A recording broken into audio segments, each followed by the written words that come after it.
ममताले चाहिँ मलाई सिसा पुज्ने रुमाल ल्याउन पठाएकी थिए। त्यही भएर म चाहिँ रुमाल ल्याउन गएको थिएँ। सो हेलो फ्यामिली, के छ? मेरो त एकदम ठिकठाक छ।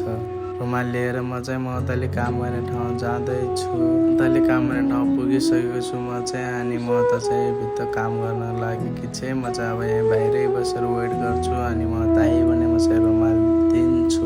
ममता चाहिँ काम सकाएर बाहिर आइसकेको छ। अनि म चाहिँ ममतालाई रुमाल दिन्छु। आज के खाना पकाउने हो भनेर म चाहिँ सोच्दैछु, किनकि बिहान खानामै बनाउनु पर्छ नि त। ममताले ढिलो आउँछ, त्यसैले म चाहिँ रुममा पुग्छु। अस्ति म्यागी खाएको मिठो भएको थियो, त्यही भएर जा नानी म्यागी लिएर आ भनेर म नानीले चाहिँ म्यागी ल्याउन पठाउँछु। नानीले चाहिँ म्यागी लिएर आइसकेको छ। अब म चाहिँ म्यागी बनाउनुतिर लाग्छु। यतातिर नेपालको जस्तो करेन्ट चाउचाउ मिल्दैन, नत्र त्यही बनाउँदाखेरि ठिक हुन्थ्यो, किनकि त्यो पिरो पनि हुन्छ नि त, खानेमा मजा आउँछ करेन्ट चाउचाउ चाहिँ। मैले चाहिँ फटाफट म्यागी बनाउँदैछु। मैले थिएँ खाना देख्न सक्नुहुन्छ। यतातिर दुईटा पनि रेडीमा छन्। मैले चाहिँ म्यागी रेडी गर्छु, थोरै ममतालाई राखेर थोरै हामीलाई हालेर हामी चाहिँ म्यागी खाँदैछौँ।